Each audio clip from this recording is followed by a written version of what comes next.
Hey, what's up, everybody? Welcome to Hey, Tone Talk with Mark and Dave. We got Brian Young from, formerly from David Lee Roth Band. How are you doing, Brian? I'm good. How's it going? Good, man. Thanks for joining us on a special Thursday night. I know you do. I'm You do always gigs kicking. on Fridays. Yep. Yeah. Rarely have a So, Friday off. well, that's good. That's good. So we're glad to have you on. What's up, Dave? How you doing? I'm good, other than I think the outside is melting here. I know, man. It's like that's crazy. Yeah, 111. 111 degrees right now outside my door. Where are you? In L.A., North Oh, Hollywood. okay. Oh, I used to live in Cahuenga and Magnolia. So Yeah, yeah, yeah, pretty right. close.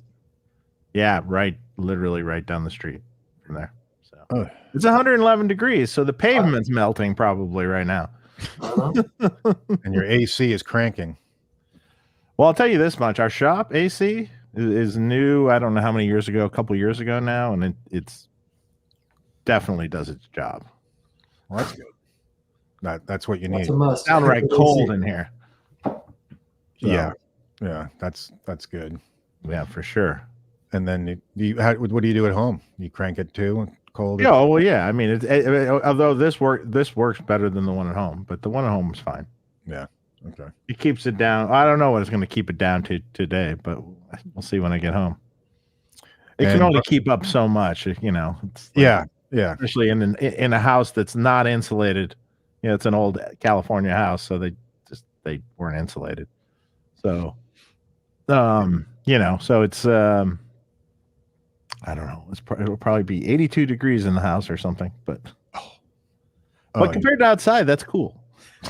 When I lived in the valley, it was like it'd get like 110, and I lived in Woodland Hills, and it'd be so hot and sunny, and just you want to get. And then we drive over the hill to the beach, and it'd be cold and gray. Yeah, yeah, exactly, exactly.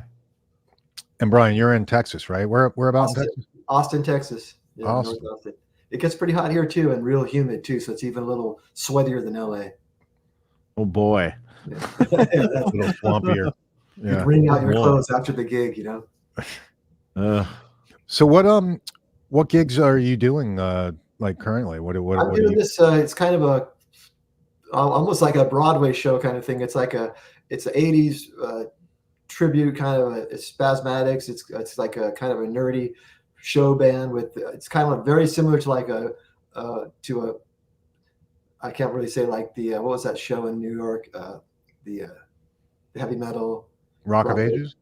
Rocket, yeah, it's like that, but more like what meets Revenge of the Nerds, and it's got like choreography, a lot of gags and jokes and humor, and then just music. It's really fun. Oh, So that's I've been cool. doing that out here for a long. We do about 200 shows a year, so we're Well, yeah, yeah.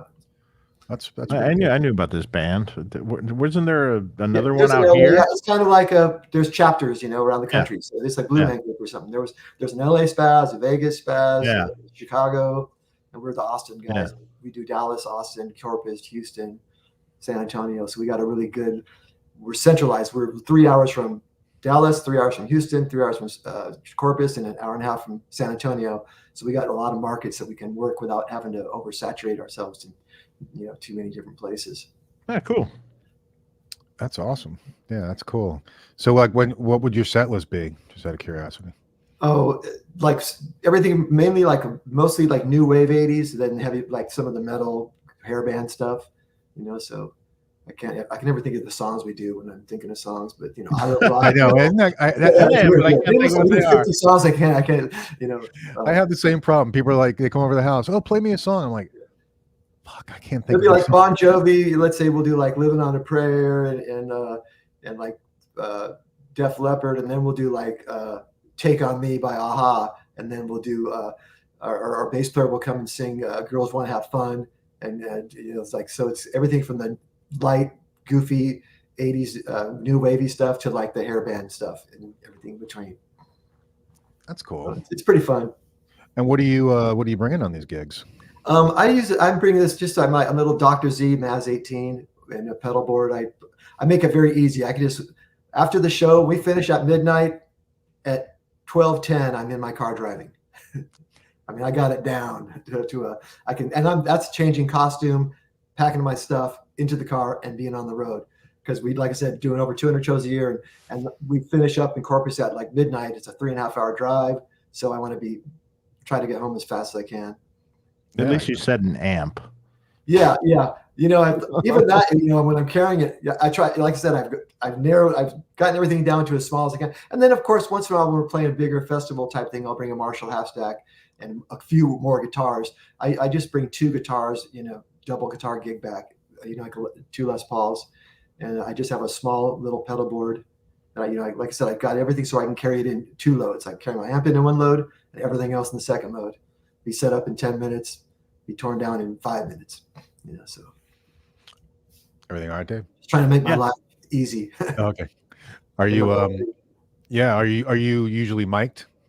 Oh yeah, absolutely. Yeah. Oh, always. Yeah. There's this amp, it's 18 watts. I mean, it's loud enough, just loud enough to keep up with the drummer. But if it wasn't the PA, you wouldn't hear it. Because we play like from 500 seat clubs to 2,500 seat or to 10,000 seat festivals. Sometimes we just played it. We opened for a pit bull, you know, a couple months ago, so it was a big festival type thing for 10,000 people. So, and I still got that same little amp, you know. So that's cool. And also, we have our in-ears are all dialed in. It's all programmed, so you know we all use it. We all bring our own microphones and everything, so everything's the same on stage. And so we don't even hardly have to we don't have to do any kind of a check for our ears. And so I haven't even touched my ear mix in like 2 years. It's just like I plug it, you know, turn it on, boom, got my ears. Amps in there, the band's in there, and it's all programmed, so they just hit, you know, and then when the bass player sings a song, they just click to the other where it changes to the mix for him.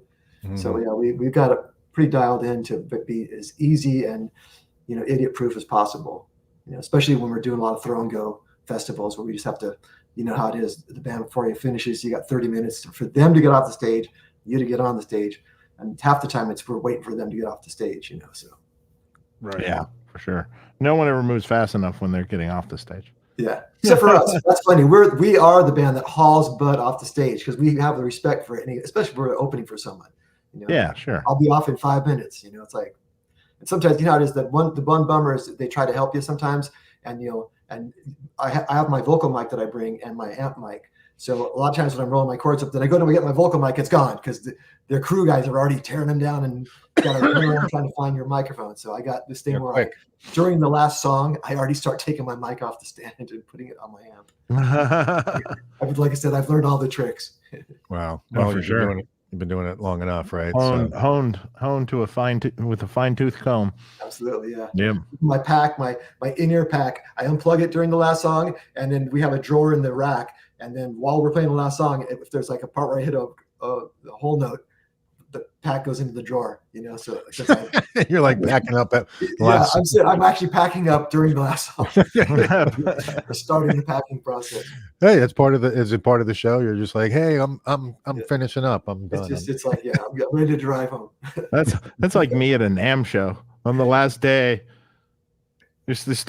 things start disappearing from the floor. I don't need to put everything on display. Yeah, we don't need that right anymore, do we? Also, since we don't use wedges, we help out the sound guys because a lot of these guys who are doing sound for these big gigs, they'll also start taking away wedges and getting their stuff started. We don't need wedges, so boom, they could start packing some stuff too. You know. Right. All right. So give us a view of your room right there, because we were looking at that right before. Okay, here's the amp department is over here. So you're gonna have to tell us. That's a lot of Marshalls. That's a lot of Marshalls. And there's one you can't see. It's I have a 66 JTM 45 that's near mint. That's the farthest. I'm trying to point my finger. There we go. It's over there. Yeah. Oh, this is tough to do. And then from bottom to top, I'll just kind of run through them. Yeah, sure. That's a 73 50 watt. That's a 50 watt PA Black Flag. I think it's a 67. Wow. And then above that is a 68 tremolo 100 watt. And then on the top, there's a 50 watt. I think it's also from 68. Then this one right here is a 67 PA 100 watt.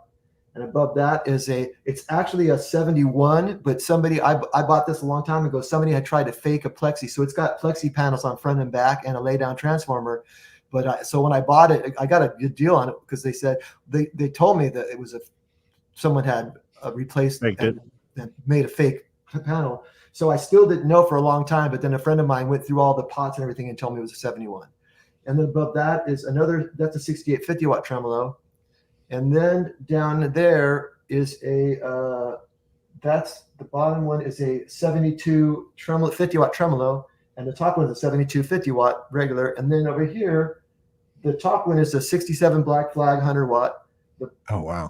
The next one below it is it's a 67 or 66 PA 50 watt. It's got the white panel on the back. And then the bottom one, this is really cool. I bought that from Barry Goudreau of Boston. And the two cabs over here were also from him. These two Marshalls, I can't this one and this one. Yeah. Barry Goudreau bought that whole stack in the early 70s and brought it to Tom Schultz's basement studio, and they cranked it up and it was super loud, of course, and that was the amp that inspired Tom Schultz to create the Power Soak, and it was used on the first two Boston albums and all through their 70s tours. That whole stack was, and there's videos of that, all that in action where Tom Schultz is using the cabinets, and I think Barry Goudreau was using the head. And so just kind of that's a little bit of little rock and roll history. So yeah, that head was on the first two Boston albums, so all that good stuff. So that was pretty cool. Well, that's a good collection. For sure.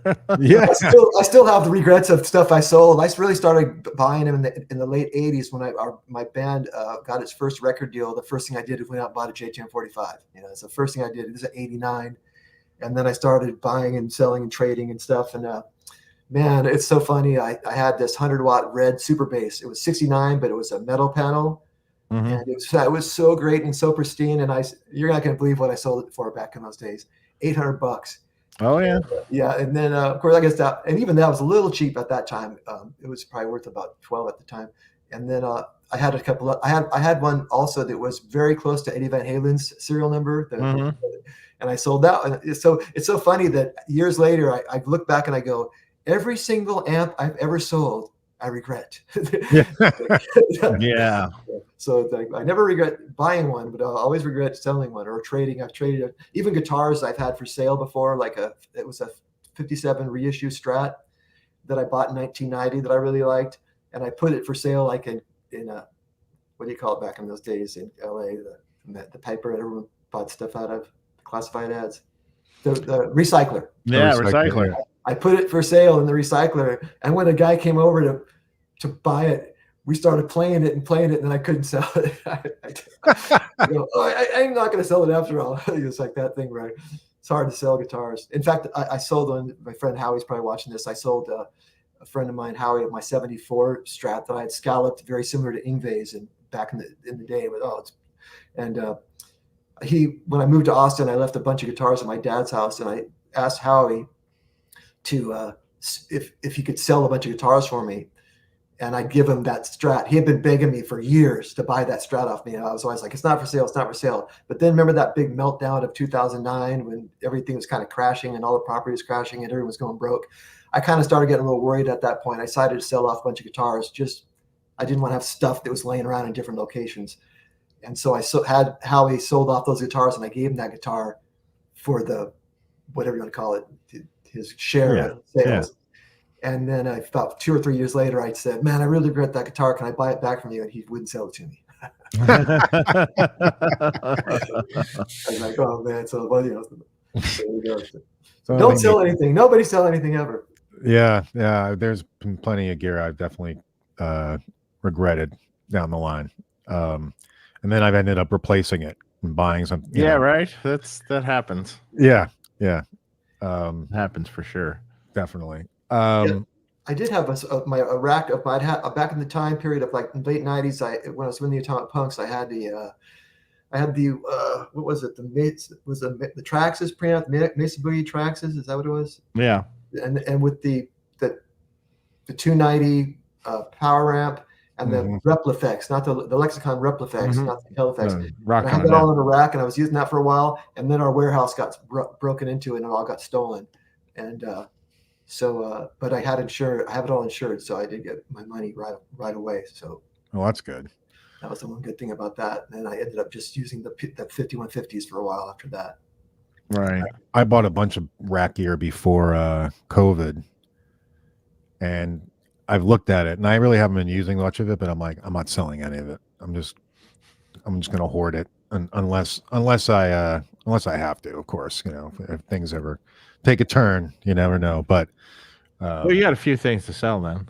I would have a few things to sell. I think I'm doing all right. So Yeah, I probably have about 100 pedals, maybe not that many, but about probably 80 that I don't really use. I use the same 4 for the. It's like Right. I still use it. Yeah, it's like so funny to have all, but you buy these different pedals, try them out, and then you whatever, and then just a box of pedals. Speaking Right. of pedals, I just got this.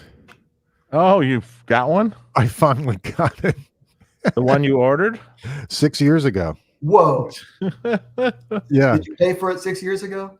No, they don't make you pay for it. They just, Well, you you just put your name down on Why the did it list. take so long?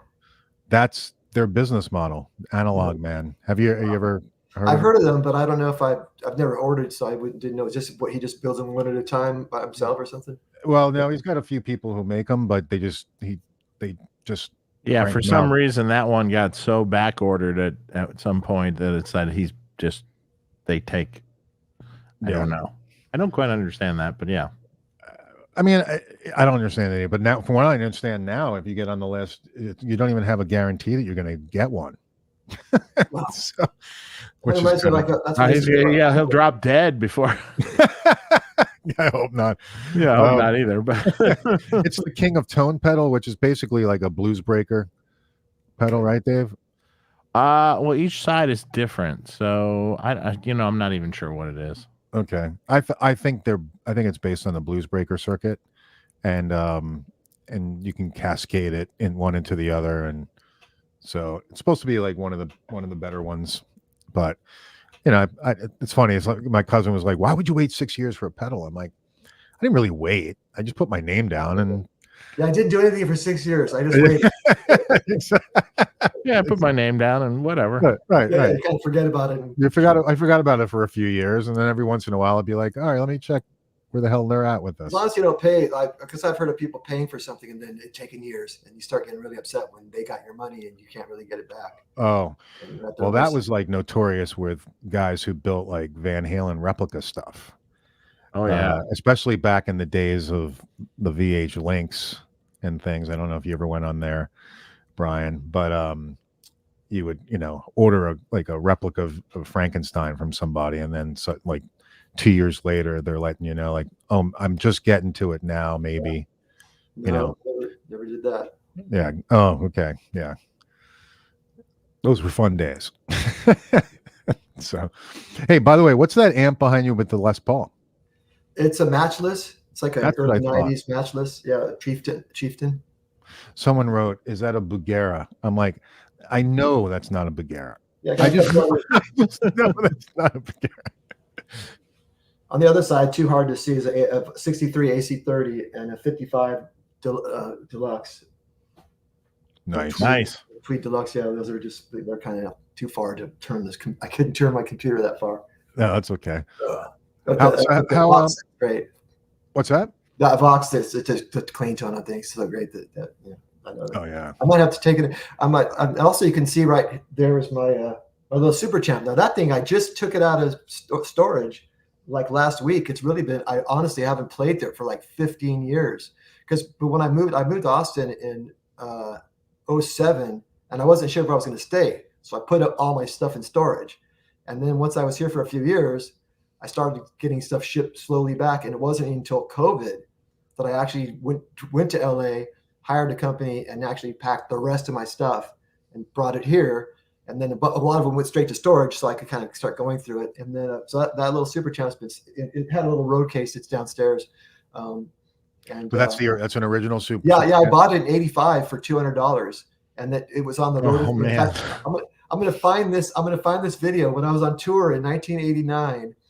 I'd always roll that amp into my hotel rooms, and one time we were at some hotel, and I noticed that they had a power outlet in the elevator, So there's a funny video where my bass player is filming. He's in the hallway of the hotel, pointing the camera at the elevator, and then you slowly but surely can hear this guitar playing get louder and louder, and then the elevator doors open, and I'm in there jamming out on the guitar with the little Fender cranked up, and the doors just open, and I'm jamming away, and then the doors just shut. That's great. Well, I got to do something goofy with this thing. I'm jamming in the elevator, so that was fun. That's a great sounding little amp.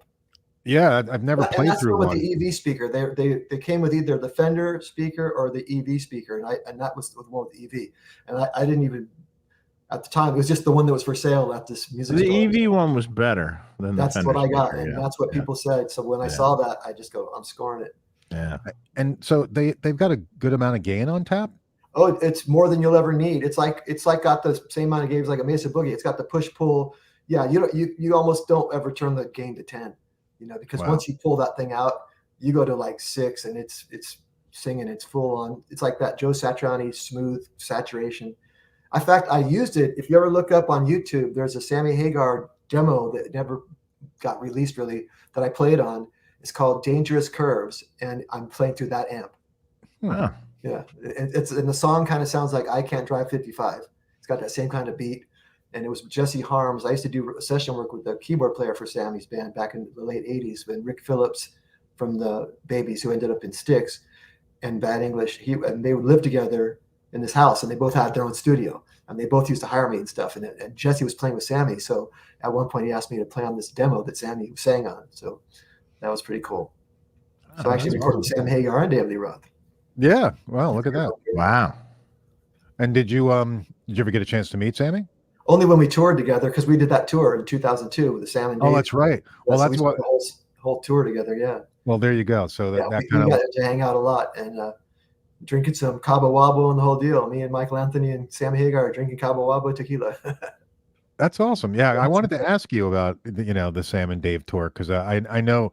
How long were you with David before that tour? That was the beginning. I joined Dave. I don't know exactly when I got the phone call, but it was somewhere like February of 2002, maybe March.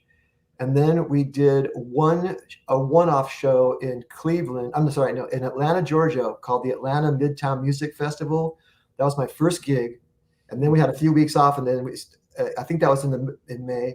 And then May 29th, we started the Sam and Dave tour in Cleveland. And that was our beginning of that whole year. And I ended up playing with Dave I was really with him for 6 years, but really only 5, because I was still his guitar player when he went back to Van Halen. I was still on salary till like 6 months into the Van Halen tour, because he wasn't sure what was going to happen. So he was still keeping me on retainer. So, and then finally by June of 2008, when they were already, or was it 2000? They started their tour. I think they started that tour with Van Halen in September of 2007. It was 07, yeah. Yeah, and so it wasn't until June of 2008 I was still considered his guitar player. Wow. And finally that's when he finally just goes, well, I think I'm staying to Van Halen, so I'm going to take out retainer. I'm like, okay. I'm thinking, I'm surprised he didn't take me out 6 months ago. So right. I'm not going to complain.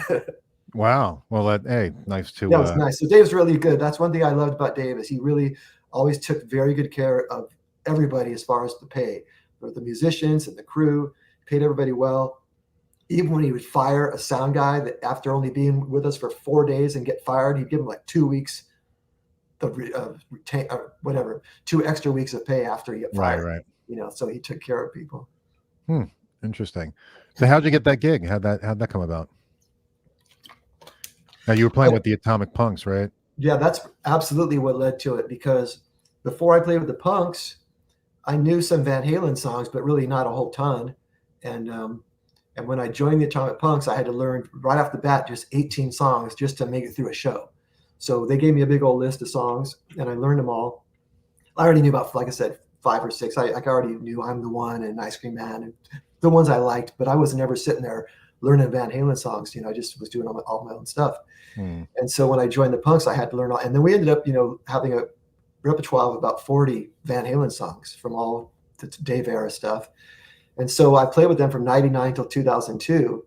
So by the time, so now I'm playing all the Van Halen songs, and I'm doing them on a weekly basis. So I've got them really flowing, you know. And then there's a guy named Matt Sensio who was Dave's manager, and he saw me play at a place called 14 Below in Santa Monica. This is tiny little club. I remember that place. Yeah, and Bart Walsh was still in the band at the time, but Matt kind of took notice of me and kind of put me in his little Rolodex or whatever in his brain. And sure enough, when Bart got fired, they tried out a couple guys, and I was one of they only tried out like 2 or 3 guys, and I was one of the guys they called, and so that's how I got the gig.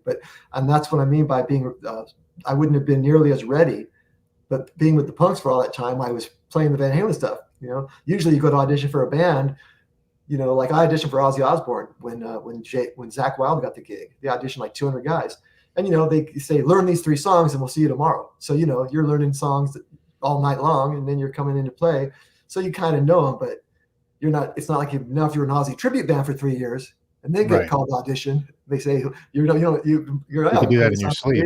Yeah, that's what it was like with Dave. It was like I had been playing the songs for so long. It wasn't like I didn't have to learn anything new to audition. Yeah. That should certainly make your nerves at ease. Yeah, you just kept probably go in and go, well, what do you want to play? Right. Yeah. You name a song. Dave walked in. I had already rehearsed played with James Lomenzo and Ray Luzier were the drummer and bass player at the time. And I already was friends with Ray. I'd already been playing with him off and on for like 4 or 5 years. And so when I went in, I first kind of auditioned in front of the manager without Dave even there. And he walked up to me and he said, if it was up to me, I'd hire you on the spot, but Dave's got to see you. So can you come back next Tuesday? I said, sure. So then I came back on next Tuesday. This was I think we were at Mates it was some other place. And Dave walks in and just goes, hey, call me Dave, you know, and shakes my hand. He goes, what do you want to play? And I said, somebody get me a doctor, because I knew it's kind of a cool song with kind of easy to play. And that I wanted to start off with something I was going to do well, you know. So we played that, and then he goes, I still remember this is so funny because he goes, let's hear Hot for the Teacher. And I thought that was so funny because he said, instead of saying hot for teacher, he said hot for the teacher. And so we played that. And then after we played that song, he just started naming songs and just said, just play them up to the solo and stop. And also when I was in the Punks, I was singing the Michael Anthony background vocal parts. So I'm getting the funnest parts I'm getting to do the Eddie guitar stuff and the Michael Anthony background vocals. So that was another thing that helped me get the gig, was I was able to sing all the Michael Anthony parts. So that'll certainly help. Yeah. So then we just I did maybe 5 songs in front of Dave, and he just walked up, shakes my hand, and says, looking forward to playing some shows with you. And at the time, he only had 3 shows booked, like a couple of festivals. And I was in the Punks. And when I told the guys in the Punks that Dave wanted to use me on some gigs, they got very upset. And they said, because they had already lost Bart, and they were worried that I was going to get taken away permanently. So they offered to pay me more to not play any gigs with Dave. So that was even before on the Tuesday that I auditioned for Dave. When it was after the first audition with the manager, when I told the guys, that was on a Thursday. I told those guys, and then they on the weekend they called me and said, hey, listen, we'll pay you more. Just say no to Dave. And then I'm like stressing now. I'm thinking, well, I want to play with David Lee Roth. I want to play some gigs with the guy. Yeah, And they said, but if you play any gigs with him, you're fired, because it was kind of like one of those, you're not going to play with David. You're either out of the band or you're in the band without playing with David. And I just stressed hard. So when I went to the audition, I really didn't have any nerves, because if I didn't get the gig, I had a raise. So it was one of those. It was I couldn't lose. It was a no lose situation for me. I either get the gig or I don't get the gig, and I get paid more, because it was the singer and the drummer. The Punks were their band, and me and the bass player hired guns. All right, that's a good situation. Yeah, unfortunately, they got pissed at you, and you got. Well, they were right though. In the end, they said, if you start playing a couple of gigs with Dave, next thing you know, they're going to be playing more and more, and then next thing you know, we're going to have to fire a new guitar player. And then 2-3 months later, I was on a 5-month tour. So but we're concerned. But then they got Russ Parrish, and he took over on the guitar. Oh yeah. Yeah, everything happens for a reason. For a while, Russ was playing bass while I was playing guitar. There was times when because they had a few different bass players, and just because of the guys' schedules, they couldn't use the same guy all the time. So Russ actually became the bass player for a while, and then he moved to guitar when I left. Yeah, and and I think he's gone on to do quite well. Yeah, and he's a great player, and yeah, he's doing Steel Panther for the past 10 or 15 years now. Yeah, it's great stuff. So how was how was the Sam and Dave tour? Wild, crazy, Stressful? Was Dave just like, because it seemed well, like Dave was, he didn't talk to Sammy Hagar one single time on the entire tour. Sammy came up to us in the beginning, the very first day, and somebody came to Dave's camp and invited me and James and Ray. They go, hey, Sammy Hagar would like to meet you guys. And we said, okay. So we all walked into his dress room, and he said, shook all our hands, say hi. Hey, just want to let you guys know, you're always welcome over here. We're all cool. You can, we'll hang out with us, or whatever. And he was just really being nice and everything. And then so within a couple of days, we played a show. Our second show, I think, might have been Detroit, and Kid Rock was there, and he came in the dressing room after the show and was talking to me and Dave and trying to talk Dave into. He goes, what you should do, man? You should jam with Sammy Hagar. You guys should do an encore together.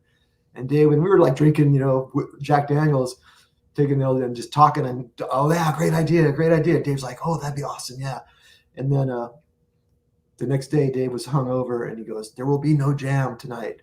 And so that whole idea, I think Kid Rock got them all hyped up on this. But then, and the truth is, one time we were in the dress room after the show eating dinner, and someone's knocking on the door. Dave's like, who is it? They go, who is it? Sammy, Dave, it's your brother, Sammy. And we're like, it's Sammy Hagar. Dave's like, don't open the door. And we sat there, and he pounded on the door for a while, and then he stopped, and then we went out there and looked, and he had left a bottle of Cabo Wabo tequila sitting there for us, and we brought it in there. So I'm telling you, and that entire tour from May to September, whatever it was, he was never in the same area. Dave would usually show up 15 minutes before showtime. We all had our own. Dave had a separate tour bus than the band, and he would show up at a different time. We'd already be there all for hours, and then 15 minutes before showtime, Dave would come walking in the stage clothes, and then we'd hit the stage. And then when the show's over, he'd be gone. So I don't think that until that MTV and Music Awards, where they met up together right before the end of the tour, Sammy actually says to Dave, where you been all summer? I haven't seen you. And we had just been on tour for 5 months. And so I really think that in 5 months, Dave never talked to Sammy Hagar one single time. That is kind of amazing. It was just weird. Yeah. Yeah. It's like, well, and I heard that it blew up also when Sammy did an interview, right? And said some shit, and then and it got even worse, right? Well, the real blow up happened. I can't remember what city this was in, but what happened here? Okay. We were waiting for Dave to come in. It's right before showtime. And all I hear is down the hallway, I hear someone going, fuck you. Am I allowed to cuss? Yeah. And he goes, and then there's someone else go, fuck you. And then we just hear a bunch of people cussing each other out. And then we hear a bunch of rattling around. Then next thing you know, we're just hearing all kinds of crashing and shit breaking. And we're like, and I'm just sitting there playing my acoustic guitar, getting warmed up for the show. And then Matt Sensio comes running into the dressing room, hands me a little videotape, and goes, hide this. And I stuff it in my bag. And then someone goes, 2 minutes, guys. And 2 minutes later, we were on stage. And I found out what happened was Dave was walking into the venue, coming down the hallway. And I think his name's Matt Lauer, the drummer. What was the drummer for Sammy Hagar's name? Something Lauer. I don't know. I'm not sure. I'm thinking Matt Lauer's a CNN guy, but this Lauer, something, he just happened to be going, hello, boys and girls. And right when he got to girls, he happened to capture eye contact with Dave. And Dave thought he was calling him a girl, like, hey, boys and girls. Like he thought he was purposely looking at him saying girls. And Dave goes, fuck you. And next thing you know, there's a bunch of cussing. And then Dave and Sammy Hagar was in his dressing room with his band with a big old dinner, and they were filming the band with their wives having dinner. And a couple of Dave's thugs, a couple of big bouncer guys, Dave had like 7 security guards. They ran into that room and they dumped the whole table with all his dinner on it. And then they saw it was being filmed. And so they grabbed the cameras and took the film out. And that was the film that the guy gave to me to hide. It was actually videotape of them trashing Sammy Hagar's room. That was when shit hit the fan super bad. And after that, they were literally, we'd show up at a venue. These were all sheds out, Midwest and stuff. And they would have a construction crew building a huge wall. So you could not get from our side of the arena to their side, backstage. They would build a wooden wall at the, and John Kolodner was even there, and he had someone take a picture of him in front of the wall because he had heard about it and didn't believe it was true. And then he goes, there's literally they're building a wall so that none of Dave's people could get anywhere near Sammy's people. That's how bad it got. I never heard of that in the history of rock and roll. Wow. And so anyways, and then, so we were supposed to add more legs to the tour. But of course, after that, Sammy Hagar said, that's it. When we're finished with this leg of the tour, it's over. And then Matt Sensio. I mean, yeah. Well, I was friends with, I had been friends with Jesse Harms, the keyboard player. I started working with him in like 89. So 99 too. It was like, wow, that's really weird. It seems so long ago. It's so funny how time is.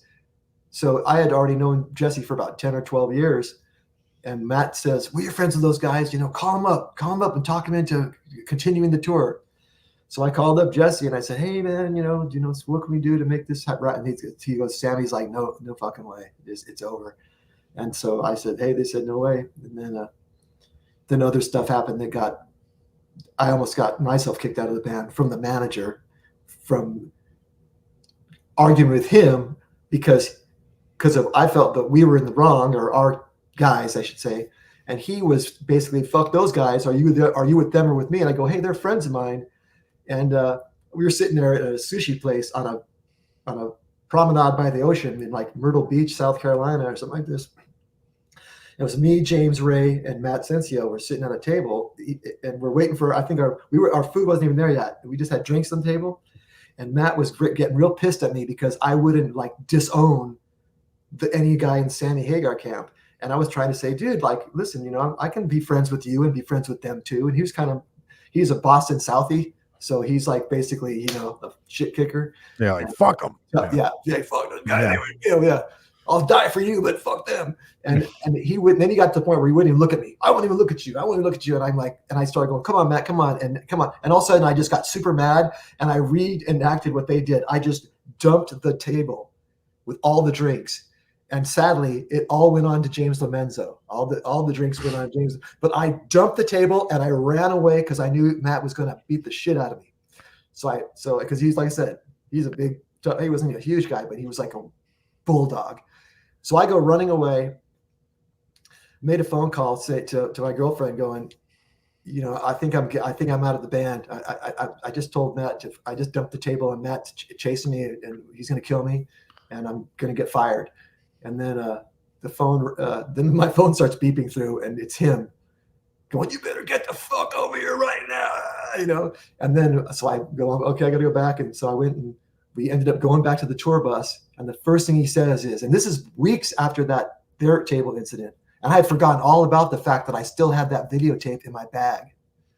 And the first thing he said to me was, "Give me that videotape." And I'm like, "Oh," because he knew that I had it. I sure wish I still had that videotape, man. I'd love to see it. That would be some classic talk about TMZ or one of those things. Oh, I wish that would get released. Yeah. So I'm sure he destroyed it that night because he didn't want it released because it was all his fault. That was the thing that was like he was really combative, and he did a lot of good for Dave as a manager, but he was so hardcore. He just pissed off a lot of people, and he would literally make people think he was going to beat them up. And so that's like maybe back in the Peter Grant days that might have worked, but it was too modern. People aren't like that anymore. Like, I'm just going to kick your ass. It's like, what, dude? Come on. So Dave, in fact, he stayed with Dave until Dave was back with Van Halen, and he was with that for a while with Van Halen. And before he actually, I think Irving Azoff kind of took over, but he was still co-managing Van Halen. So what happened? Were you able to stay in the band after that? Yeah, well, the next day, when everybody was talking about it, like a bunch of the security guys came up to me and they go, "Oh man, we heard about you and Matt Sensio, man." They're like, I go, "Dude, he's gonna kill me. He goes, dude, they go, "Dave loves you, dude. You ain't going nowhere. He can't fire you. Only Dave can fire you." And I'm like, "Oh, right on." So And I don't even know if Dave even found out about this stuff, because I don't know if he's going to go up to Dave and say, Brian threw a table at me. You're like, I'm just gonna show up to the gig. I'm good. So, by the way, I think the guy's name was David Lauser. David Lauser, that's it. David Lauser. Sorry. Thanks, Chris. That's him. It's been so long. Sorry, David Lauser. I didn't want to disrespect you. I just knew that it's like I didn't know him very well. Right. I actually watched the show today, or parts of a show. It was a Sam and Dave show. One of the pro shot videos that are on YouTube. You mean? This was not pro shot, actually. It was on YouTube, but it was kind of like an audience shot. What city was it from? You remember? I have no idea. There's a bunch on YouTube. Like there's let me think what cities. There's like a Hartford, and there's a, let's see, I think there's a West Palm Beach. There's like 4 or 5 full shows from that tour. I'll have to check it out. I thought you guys killed it. You guys did a great job. I mean, it was a really good band. I still remember, you know how good Ray Lazier is. I mean, yeah, he's amazing. So we had been on the road for a couple of weeks, and then finally, they had been filming every show, and it's always like everything that's on. I was on the jumbotron, and after a couple of weeks, Ray and we asked somebody like Matt Sensio, I guess, like, hey, would it be possible to get a copy of a video of the show so we can watch it? And he goes, oh, we'll go ask. Yeah, sure. All right. Well, I was asking the video guys, and they said, well, if the manager says okay, sure. And he said, okay. So they made me a videotape. This is back in the video days, and so Ray and I sit in the tour bus, and we pop this videotape in, and we start watching it. And we're going, wow. We're good. Like we were like going, we were just like amazed at how great it looked and sounded. We were like we didn't even know. Like so every once in a while I would get a tape. So I got about 4 or 5 of them, and get to my dad, and he has them on, put it to digital and stuff like that. But yeah, I was kind of blown away. Like because I kind of assumed, because I never really looked back at the jumbotron, so I kind of figured it was just showing Dave the whole time. I didn't even know if it was even showing me or the drummer or anything. Right. It turned out to be like very cool. Like so it's like some pretty good. I wish I had them all. There's like 30, 40 shows. Yeah. Wow. That must have been a fun experience. So what gear were you using then? I was using 2 5150 heads and going out and out of the effects out, which would go into my at the time I was using quad reverb for like my reverb and some little bit of flange, and then it would come out of the quad reverb, and one side would go back into the return on the 5150, the other side would go into the return of the JCM 800 just to the power amp section, and then basically there was 2 identical setups. So it was just the 5150 was the preamp, and then the 5150 power amp section was being used, the JCM 800 power amp section was used, and there was a Crown power amp being used, and then a Marshall power amp being used. So I was running all the bottom speakers. I had 6 cabinets on each side of the stage, and I was just running 3 on the bottom on my side and 3 on the other side, and then there was a 7th cabinet that was running, that was behind my cabinets facing my guitar tech that he had his own volume control for. So that was the Marshall 100 watt, like just a Marshall power amp he was using. So he had his own volume control, so he could always have whatever he could hear, what was going on. So always, if something went wrong, he could hear it right away. Because even though you're right behind it, it is, you can't really tell what's going on. Right. So that was pretty much. And then I was just using like a Bradshaw switching system and so all my pedals were in a drawer, back behind the amps, and I just had the typical, phase 90 flanger, delay pedal, and that was pretty much it. Mm-hmm. Yeah. That's cool. So let me ask you, not to play the side share psychologist, but I'm just curious, why do you think Dave didn't want to deal with Sammy at all? You think it was just because Sammy replaced him, or? Yeah, there's definitely a long-term dislike and anger and whatever, and a rivalry. One time Dave said something that I always remember. We were doing a live radio show, and during the break, one of the DJs says, "Hey, Eddie Money's calling in. You want to put him on the air and talk to him?" And Dave's like, "No." He's like, he didn't want another rock star. He just wanted to be the only rock star at the radio station. That makes sense. Yeah. And then another time when we were doing Howard Stern show, Howard said, why couldn't you and Sammy get along? And Dave goes, I don't know, 2 big dogs, 1 dog bowl. And that's how he said it. He goes, 2 big dogs, 1 dog bowl. And he looks like, and I'm getting that fucking dog bowl. Yeah, that was his thing. It's just like it's always a rivalry. I noticed with him. There's always a rivalry, and the truth is, I think Sammy can sing circles around Dave, and I don't think Dave wanted to ever jam with him and have that be shown. You know. Yeah. Sammy gets. You know, he's a different kind of singer. Dave's not that kind of singer, and Dave had, you know, we've heard him the last few years. He got pretty rough. So Yeah. It's like it'd be like a boxer or a tough guy who's got the reputation but hasn't had to fight for 20 years and then doesn't want to. And then whenever there's someone challenges him, he has a way to get out of there and make it look like, I don't know. That's just kind of the psychological thing I got from it. You know? Yeah. Well, you know, I just saw Sammy recently, and I have to say it was a very powerful show. It sounded great. And his voice, even though I know they're probably tuning down on a lot of stuff that sure, even Sammy can't hit. I mean, he's how 70 what? 70, now? Yeah, but I mean, and I don't even think about this. It was 20 years ago, so he was only 50, and Dave was in his 40s. Dave was 47 when I started playing with him. Sammy was probably whatever 50 something, and still was amazing. And then for years and years after that, was still amazing. I mean, Sammy, you know? I mean, he's still amazing now. It just he can't quite hit the highest of highs anymore. Yeah. So that's why they're tuning down. Exactly. But they still sound great. Something happened with Jason Bonham and family. I think they put in. I heard about that. Kenny Aronoff on drums. I would have liked to have seen how that sounded compared to Jason on drums. Worse. I heard they're only doing a couple. Worse. Really? So, Mark, did you saw that? Did you see that concert with Kenny Aronoff then? No, I saw it with Jason. It was the opening. So how many Van Halen songs did they play?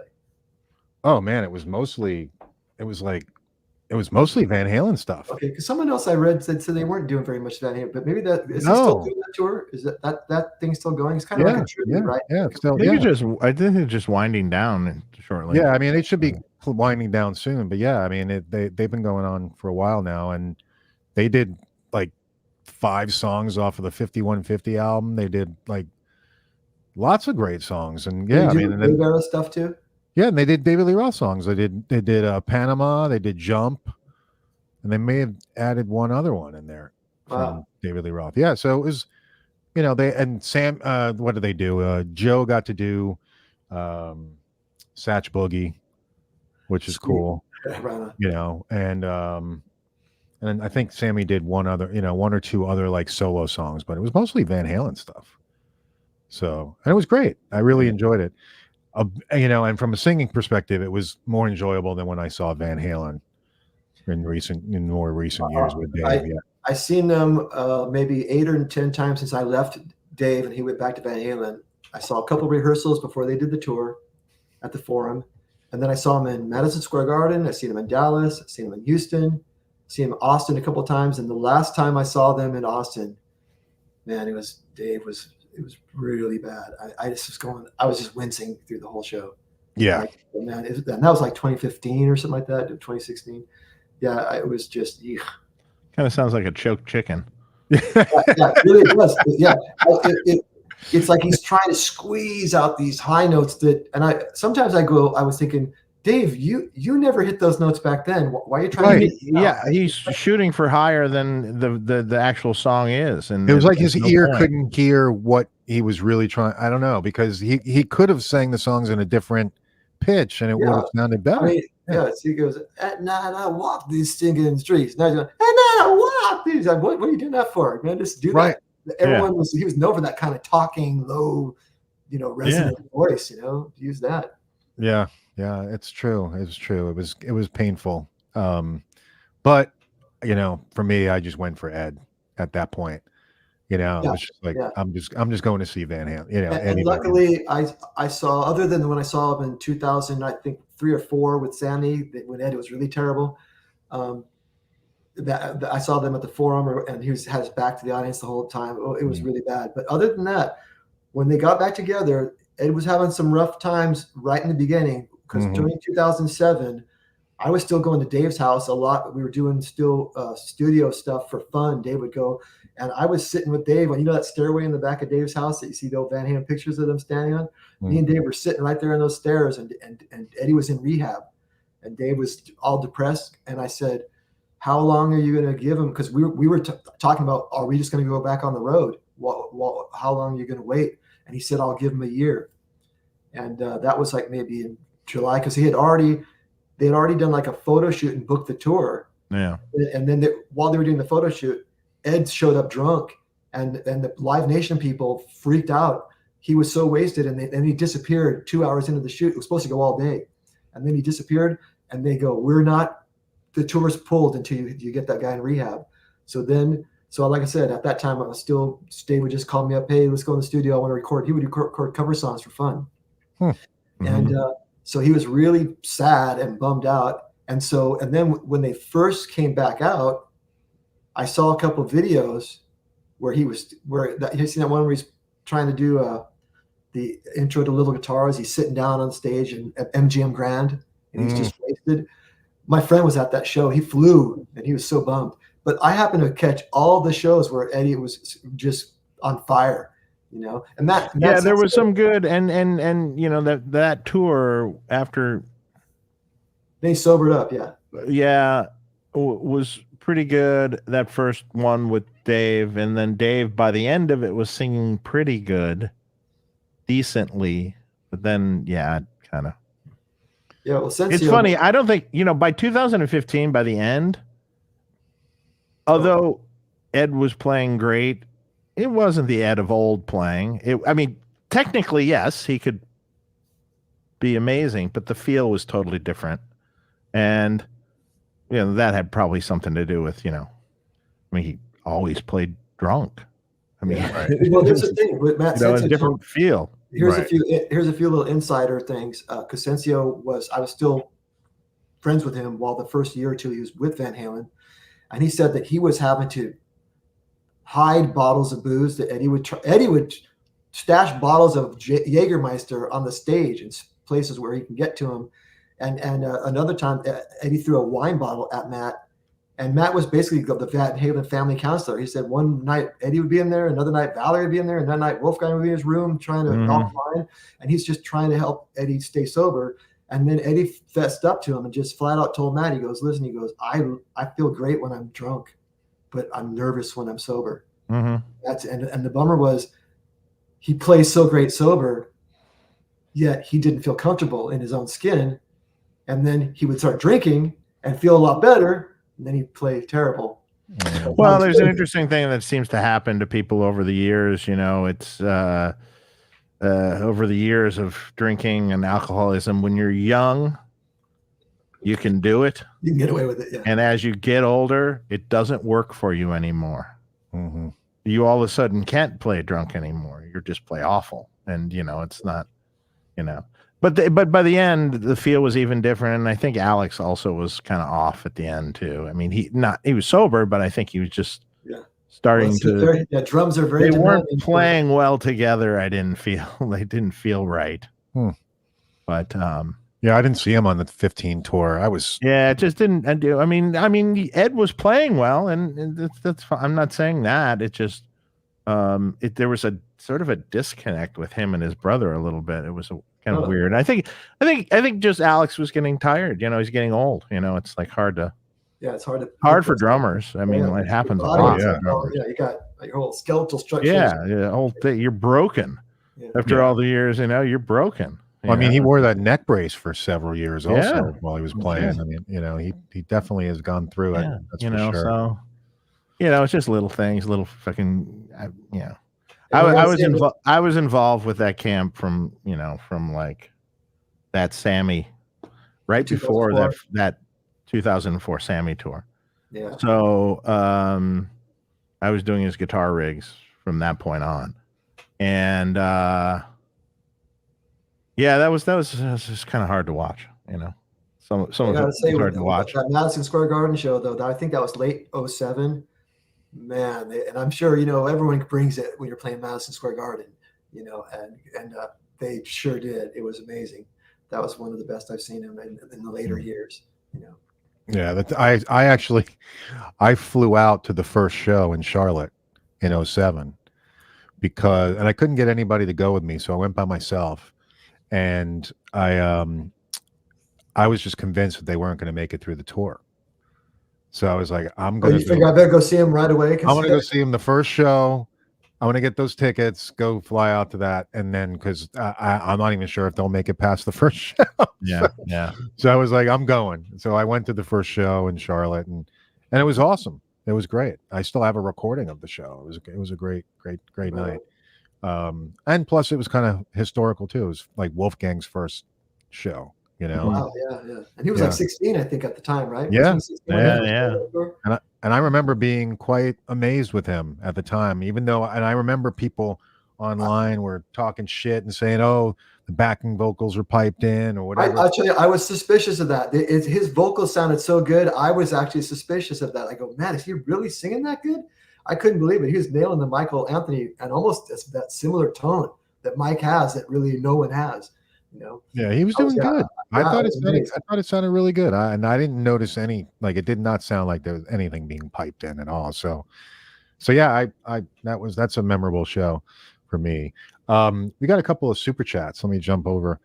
Sloppy Fingers, what's going on? Thanks for the super chat. Good evening, gentlemen. A little off topic and real late, but congrats, Mark, on the Florida Panthers winning the cup. Oh yeah, man, thanks. Now football's starting, so now I'm kind of like looking forward to football. But yeah, that was a fun time. I went with my son to the playoffs, and that was great. I hope it grows the sport in Florida. I think it is, man. Next year it's going to be great when the season starts. Hey, hang on 1 second. I'll be right back. Yep. Cheers from long-suffering Ottawa Sensland. Cool. And then we got Matt Stewart. Dave, thank you for the cabinets I picked up. Suzanne says hello, and it was nice meeting you on Saturday. I'll read that back, Dave. Matt, when Dave gets back. So where did things leave off when how long you played with Dave for a while after that, and then it was just the 6 months that he what happened was I was playing when Dave was getting ready to go back to Van Halen. I'm just doing different gigs, here and there. And actually, I don't know if you know who Toshi Hiketa is, but he was the rhythm guitar player with Dave for a few years after. He wasn't with the first tour, but he toured with Dave, and he was from Osaka. And I was actually thinking about going to live in Osaka and teach at the Tokyo School of Music. There's one in Osaka, also in Tokyo. And so I was learning how to speak Japanese, and I wanted to move to Japan. And then I got a phone call from a singer that I knew, an LA singer who had moved to Austin, Texas. And he had told me about the Spasmatics band and how well they were doing. So I thought, well, I can either move to Japan and just take a chance, or I'll just go to Austin. And I figured I'd try Austin first since it was closer to home. And if I didn't like it, I could always do the Japan thing later on. And then it just worked out. So that's kind of like how it was really quick too, because I was actually playing in a band with Carlos Cavazzo, Jimmy Bain on bass, Vinny Appice on drums, and we were doing a band called Three Legged Dog, and we had recorded a record, and we were. I remember that. Yeah, we were going to go to England for and the money was just really low. I remember going I don't know if I can go, because I was doing gigs in LA, and I thought I'm going to have to go out there and come back, have a month of not making any money really. So we were actually doing a photo shoot with that band. And then I was in the photo shoot was only like a mile or two from my house. So I actually took a break. I say, I'll be back in about 20 minutes. I'm going to go home and get some other shirts. So I ran home to get some other shirts. And while I was driving home, my phone rings, and it's a singer calling from Austin, Texas, said, hey, we're just kicking ass out here, and we're working 200 shows a year and blah, blah, blah. And it's, the money's good and it's all. And I'm just like, wow. And I loved Austin. I'd been here a few times, and I'd really the whole United States that I've been, I really loved Austin, Texas. I didn't like Dallas. I didn't like Houston.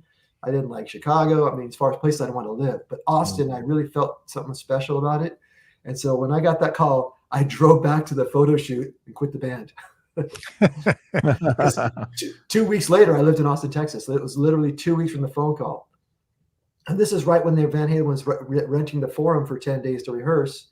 because I went to a couple of the rehearsals, and their last rehearsal was either a Saturday or a Sunday, and Dave and I was with them on Friday. So I guess the last one was going to be on a Sunday. And Dave says, "Hey, you come into the friends and family. It's the big final dress rehearsal." Yeah, I was there. I said, "No." I go, "Dave, I'm driving to Austin, Texas tomorrow. I'm moving to Austin."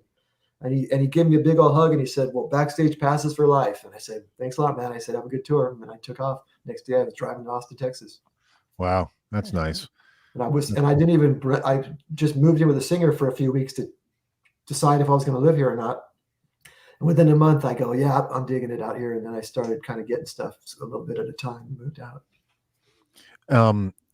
So when Dave kind of got to go back solo again and like did the Vegas thing and everything like that, was that ever in consideration for you or no? Yeah, actually, do you know Brett Tuggle? No. Yeah, I know who he is. Yeah. He called me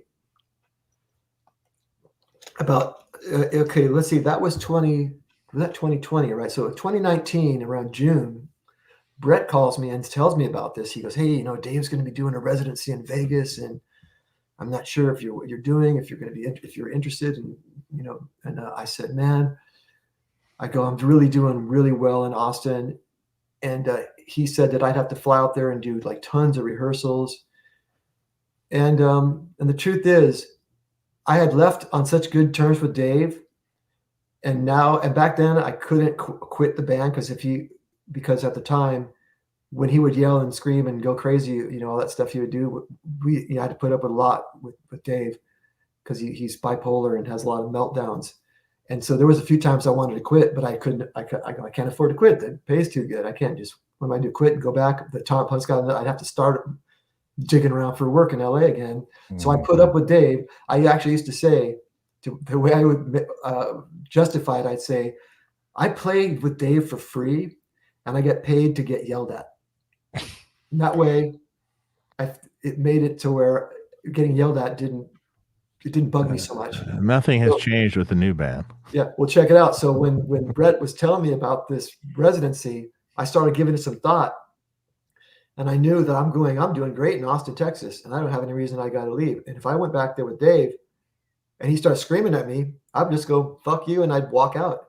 And I go, and I wouldn't want it to end that way. So I figured I already had a great ending with Dave, all good vibes, all good stuff.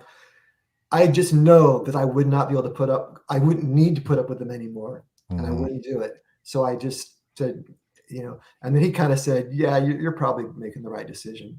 And he didn't end up doing it either because he was in the Eat 'Em and Smile lineup. Mm-hmm. Well, I know somebody who I know one of the people who played with Dave, and they told you the stories. As bad as I said. Fucking crazy, actually. It's like terrible. Really, like I was like, "Are you serious?" Like, you just walk up to you and just say, "You want to fight? You want to fucking punch me?" Oh, I never heard that shit. Yeah. Just like, did you say something or whatever it was? Like, just, "You want to hit me?" Something like that. Yeah. I was like, really? Holy shit. One thing that some of the stuff he said to me was funny. That it was bad but funny. Like, for example, we were playing a show, a big festival, and a buddy guy was playing before us. And after he finished, we were getting ready to go on. It started raining, and they started covering everything up with plastic. So it rains for like a half hour, and so we're kind of getting all antsy, kind of ready to go, and we're thinking, "Oh man, and so." Then when it finally stopped raining, they're all mopping off the stage and everything, getting it all. And so when we went out there, I kind of had an extra burst of energy because I had like an excitement. So I guess I rocked out a little harder than usual, And after the show, Dave comes up to me. He goes, "What the fuck? What is that fucking dancing around?" He goes, "Man, you want to be in Kiss? I'll get you an audition." I was like, "Oh, dude, sorry, man." I just thought that was funny, though. "You want to be in Kiss? I'll get you an audition." Okay, well, I don't know what that has to do with Kiss, but... And then when he left the room, I kicked a chair. I was so mad, and it turned out to be some 500-pound rock chair, and I nearly broke my foot. I was just so mad when he left. So, yeah, and I've seen him really mad, be pretty bad to some of the crew guys too. Well, I heard that if you if you don't nail things, he would just call you out, just like, you know, you're playing and shit like that too. Yeah, I didn't. Yet somehow you couldn't call him out in the vocals. Right. Yeah. Well, the funny thing is that I noticed that when he had a bad show, we'd get yelled at. So I think that it was his thing was him yelling at himself. It was taking it, you know, like that's how I looked at it, because I would know you could tell sometimes during the show that you're going to get yelled at afterwards because of how he's doing. I'd be going, oh, Dave's having a rough night. We're going to get yelled at. You know, it's like kind of you prepare yourself. And it really got to the point where I was just trying not to laugh when he was yelling and screaming. He'd literally line us up. Like he'd line us up like in a line and go down and yell at everybody. And I remember thinking to myself, I'm Gomer Pyle and you're Sergeant Carter. Like that's how this is fucking crazy. I'm just trying to keep a straight face. I'm just going, don't laugh, don't laugh, don't laugh. If you laugh, they'll really get mad. Yeah. Oh my God. Yeah. So I just kind of pictured he's just a guy on TV just yelling. And I didn't take it personal at all anymore, because I go, Dave has a bad show, we're going to get yelled at. He just takes it out on us. So I think that was his own little whatever he does. So, jeez. Right. Day. You know, it's one of these things where it's like, don't meet your heroes. Because I mean, you just hear about that, it just makes you cringe, and you're just he's like, pretty good to fans though. Usually, that's another thing. He's not. So if the regular people meet him, most of the time they'll end up. It'll be pretty good, you know. So right. So yeah, he can turn it on and turn it off. Like when my dad came to a show, he traded him like gold. My grandma came to a show. He assigned her a security guard to take care of my grandma. And she told me afterwards, she goes, Brian, I felt like a princess. She said, they were so nice. They walked me to my chair and they brought me food and they did all these things. And I was like, oh, awesome. So, you know, he always would make your family feel like totally VIPs. That was really cool. So that's awesome. Yeah, that's awesome. Good. Yeah. You know, you like to hear that stuff. So that's good. Sounds like like you said, he also took care of you guys financially. And yeah, there was he turned down tours that didn't pay enough to where he could pay us our full salary. And I said, we'll go out for cheaper. You know, I felt like we'll you don't got to pay us, you know, this much money. We'll you know, pay us $1,000 less, $2,000 less a week, and we'll go. And the funny thing was, he goes, if I can't pay my full price, we ain't gonna do it. And I thought, yeah, but now I'm gonna sit home. I'd rather get half pay and be out there touring. Right. Yeah. But you know, but that was the thing. He just goes, if I can't afford to pay my band what I want to pay him, I won't do this anymore. I said, okay, I got to respect that. You got to respect that. Absolutely. Hey, here's our favorite name, favorite person with their name. Scent of a wheelchair pillow. Whoa. Yeah, that conjure up all kinds of thoughts. Brian, want to say thanks for all the behind the scenes info. Wonderful stuff for us fans. So glad you're on tonight. Right on. Thanks, man. Try to keep away from the negative stuff and think about more of the positive stuff. Yeah, exactly. The negative stuff is the stuff that sticks more in your mind over the years. You remember. Well, that's why I was saying that, you know, you guys played great. I mean, regardless of all the crap that was going on, when you listen to the music, you know, like you did a really great job of, you know, doing Eddie's stuff. So it was a lot of fun. I really tried to nail it. I felt like it was important, you know, like I go, because I've seen, like, I saw Deep Purple with Steve Morse, and I love Steve Morse, and I've loved him with the Drugs, and I love his guitar playing, but I was bummed that he didn't even do any of Blackmore's solos, not even a little bit. And I'm thinking, man, come on, some of these solos are so classic. Like, I'm thinking, and I want to hear a little bit of it. And I felt like people that are going to see Dave play Van Halen, they've heard the record a million times. I'm not going to go up there and change his riffs. I want to do just as close to the record as I can, because that's what people want to hear, you know. And what am I going to do? Change the Holy Grail licks, you know? Like, I'm going to do it my way. You know, it's like, oh. I mean, even when I saw Satch doing, you know, he would mainly do like the lines of the solo and maybe a few here, you know, embellishments here and there, a couple things, you know, but he kept it pretty close. Yeah, I would say it's going to be way harder for him to do it than it was for me, because he has his own totally developed amazing style that's completely different than Ed's style. And other, like when I was sitting there playing in a Van Halen tribute for years, so I was copying Eddie on purpose for a long time before I did it. And so his style is so different, and his tone, everything about his playing. But like I said, he's amazing. I mean, I got that Not of This Earth record when it first came out, and so it's like for him to take this entire career of his and then go, now I'm going to copy this other guy. This has a completely different style. Yeah, that's true. That's true. Yeah, it's hard. And he's doing the Van Hagar stuff, which is like very different from the David Lee Roth era of Van Halen stuff. And I know that his regular stuff for all the years, he had a floating tremolo. Now I'm not sure if he did it like hardtail for the Van Halen, but you can't play Van Halen with a floating tremolo. It just doesn't sound right. It's a completely different thing. So, and that's his whole life. I mean, as far as I know, he's always had a floating tremolo. That was his. That's true. That's true. So either he hardtailed it or played it with a floating tremolo, which would be really weird. Yeah. I didn't notice. That's a good point. Yeah, I'd have to see if he did that or not. Yeah. He must have. We've got a Vi Satriucci. Hey, Brian, I've never gotten to see VH with David Lee Roth, and y'all came to Nashville at Starwood on Sam and Dave tour, and I was floored. Great experience. Thanks, guys. Right on. Thank you. That was good. That's cool. I remember that show, believe it or not. Oh, yeah?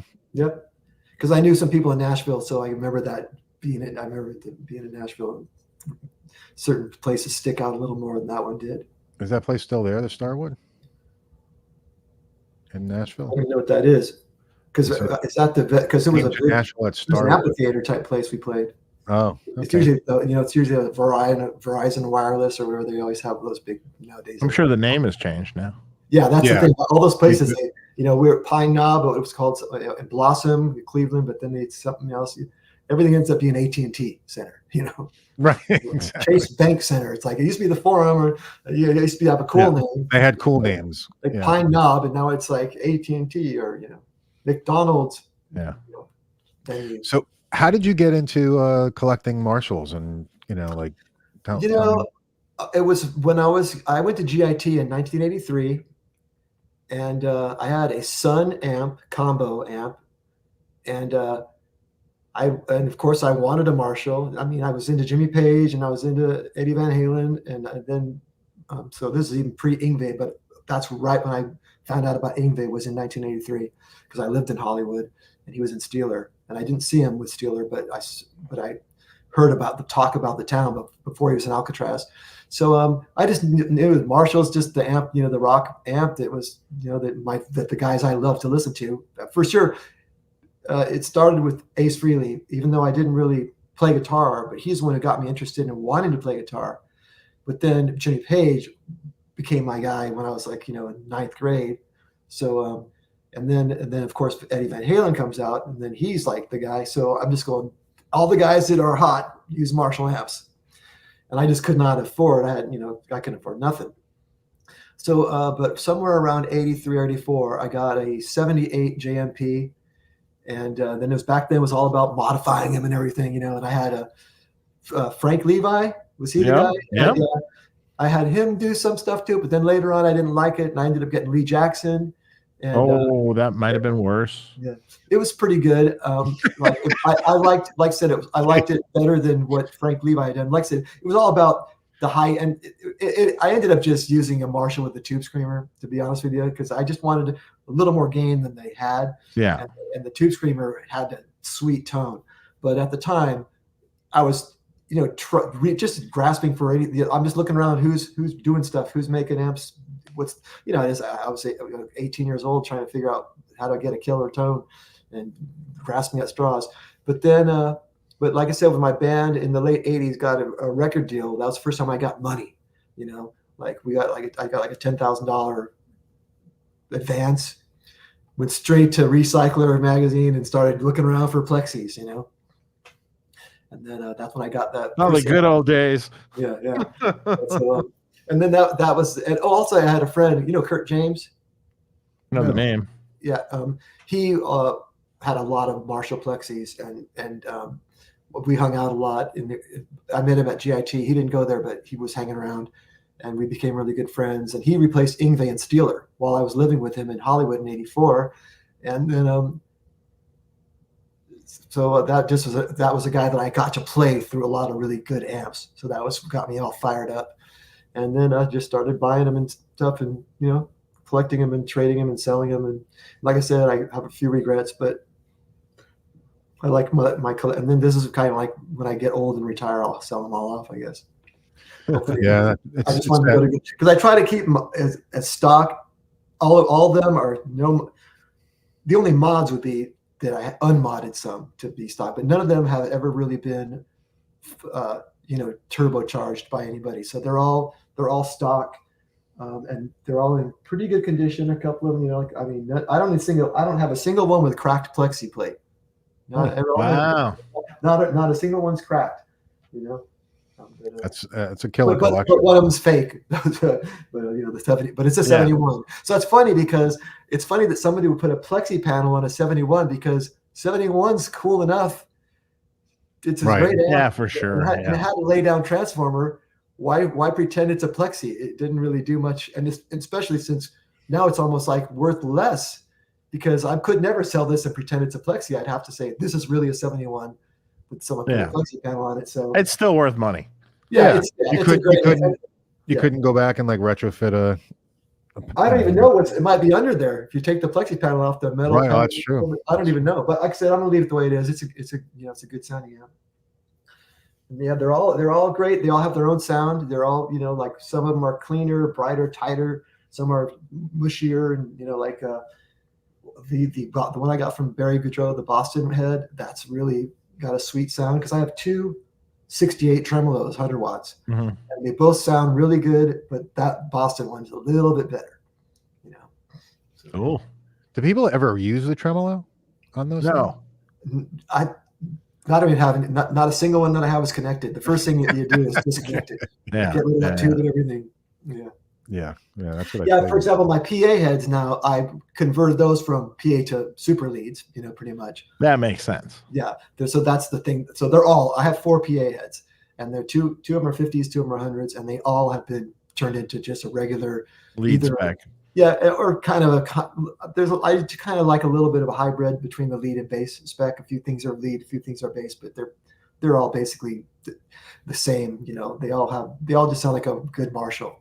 And are you using a power soak? I thought I saw.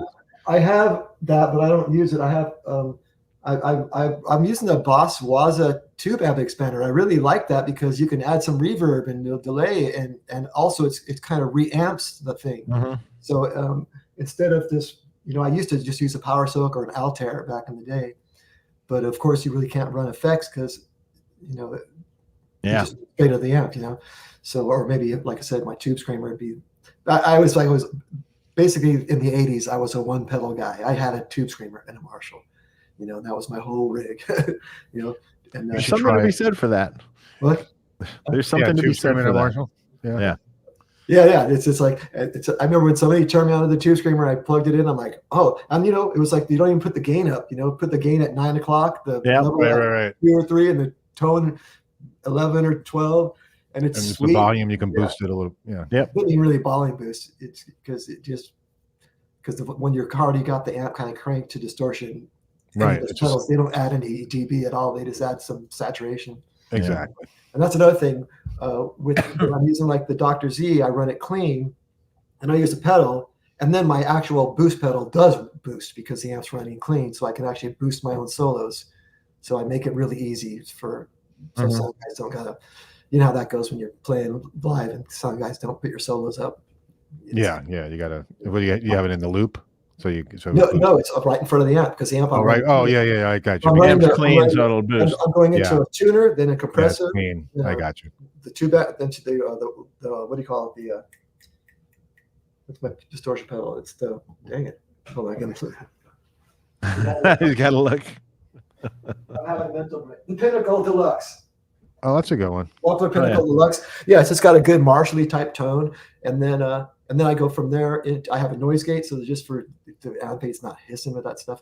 And then I got the little like a 5 dB boost pedal at the end, and click it on, and with as long as the amp's not cranked up too loud, because once the amp gets kind of loud, the boost doesn't do much anymore because they're too saturated. So when I run it at kind of a lower volume, that it can really kick the leads up to a really good level at almost like a 2-channel amp. Right. Yeah. All right. That makes sense. I just made it, like I said, I just made it as easy for all these gigs, you know. Michael Nielsen in the house. What's going on, Michael? How you doing, man? Pinnacle Deluxe. Yeah, that's what it's called. Wampler Pinnacle Deluxe. Yep.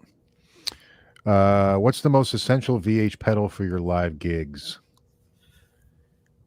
Back when I was playing with the punks, well, yeah, there's two. I guess it's the flanger and the phaser. You know, those are, you kind of got to have them both if you want to do Van Halen.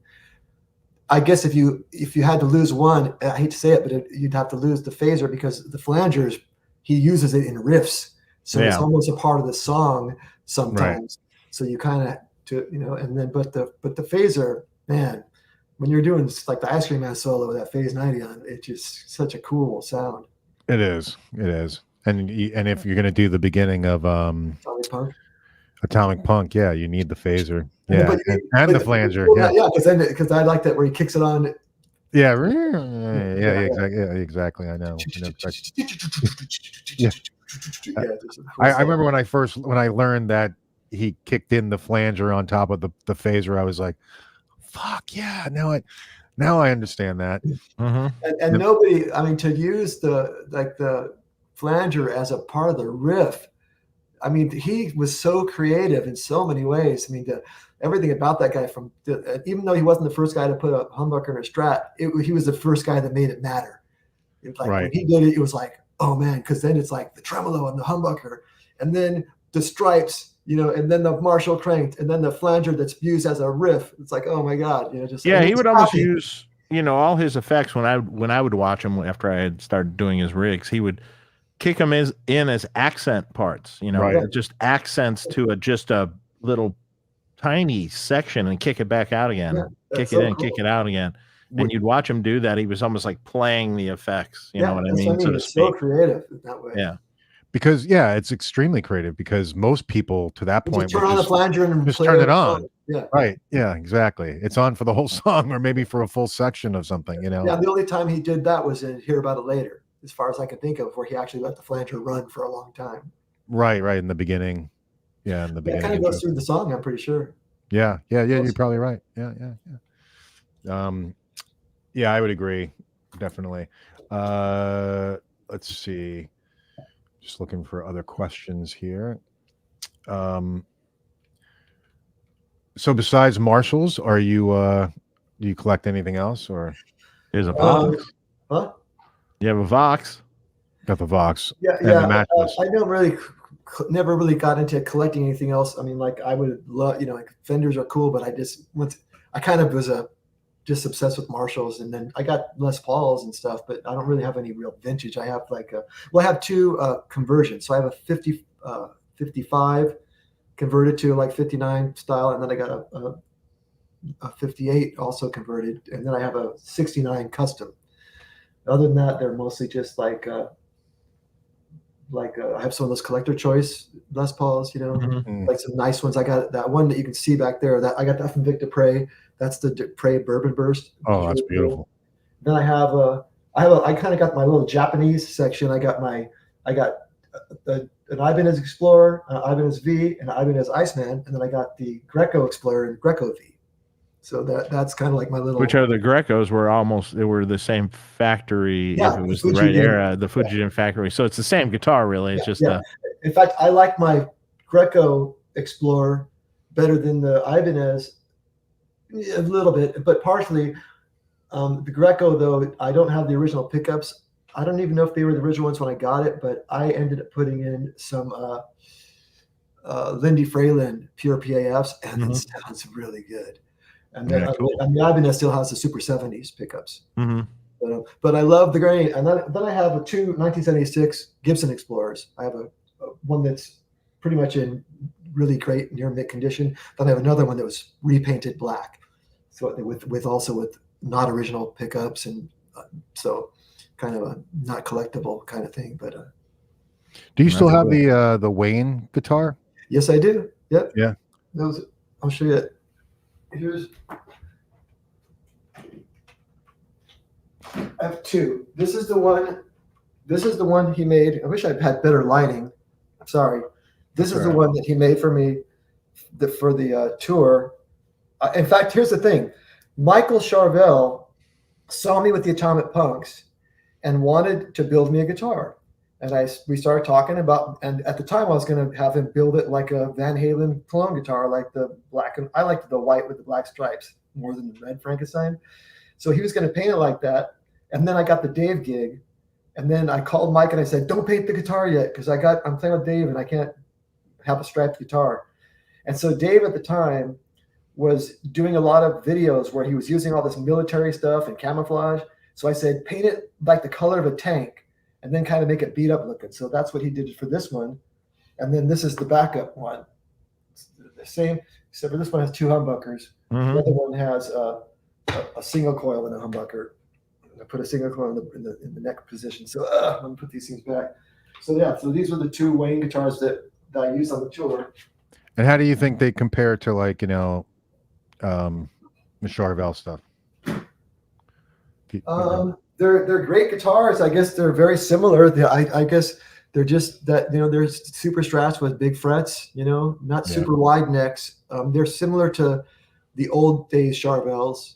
And then here, this was an old day Charvel here. This is an interesting guitar because I bought this one in 1985, I think, and then I broke the neck. It was one of those Charvels that had the pointy tilt back headstock that I hated because I loved them before with the Fender, but they were like $1,000. I couldn't afford them. So I bought one used, and it was painted blue. It was painted metallic blue with the flames, like hot rod flames on it. And it had the tilt back pointy headstock. Well, sure enough, I broke the headstock. So I had Performance build me this neck, you know, Performance guitars. Yeah, At sure. the time I had this other guitar that had a left-handed neck on it. So I told them, build me a left-handed neck. And so that I just, whatever, I was into having a left-handed neck. So I had him build me a left-handed neck. So then when I was touring with Bo Nasty, this other band I was in, we were on the road, and our other guitar player knew PJ Marks. You familiar with him? I remember that. Yeah. And he gave me a pickup to put in the bridge, and in the neck position. So when I got home from tour, I stuck that pickup in the neck position, and it turned out to be really microphonic. It was defective. Something was wrong with it. And that was put in there in 1989. I left that defective pickup in this guitar till about 5 years ago, because I just said, well, I won't use that pickup.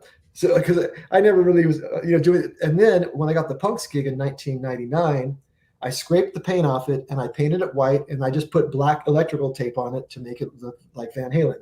I didn't really do it the way he did. I just stuck the tape on it. So because I literally had 10 days from the day I got hired to play my first gig. So I was just throwing shit together. So then this guitar was striped up for 3 years with black tape. Then when I got the Dave gig, I peeled all the tape off to have this as a backup guitar. But after years of sitting in the case, the stripes from the tape have come back. So this is my accidental Frankenstein guitar, because it really is a Frankenstein guitar. Oh, I ended up finally putting the Pearly Gates pickup in the neck. I finally, about 5 years ago, I finally got sick of having that no pickup in that thing. And then this is the Duncan 78, what I really like. And then I think this is the original tremolo that came with the guitar. So yeah, so this is, and that's serial number is like 3576. So it's pretty early, not super early, but it's I think it's an 84 Charvel.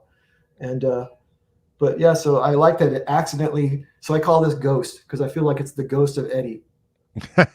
That's cool.